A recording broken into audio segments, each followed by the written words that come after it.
علامات بتقول إنك بدأت تشفى من العلاقة السامة. الوجع ما بيخلصش في يوم وليلة، لكن لو بدأت تظهر عليك علامات من دي يبقى حمد لله على السلامة، بدأت تسترد روحك اللي اتسرقت منك. تعال أقولك إيه هي العلامات دي.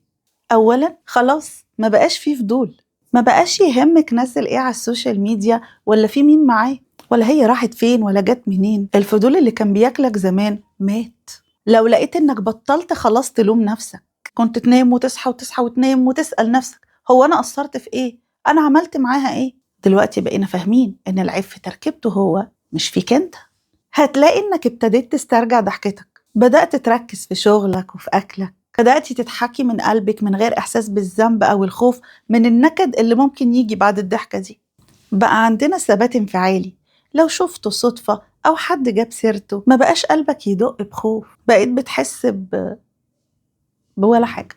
التعافي مش معناه إنك نسيت اللي حصل، التعافي معناه إن اللي حصل ما بقاش ليه سلطة ولا سيطرة عليك وعلى يومك ومستقبلك. أنا روجينا سمير، بساعدكم دايما تفهموا العلاقات السامة وتستردوا استحقاقكم الذاتي.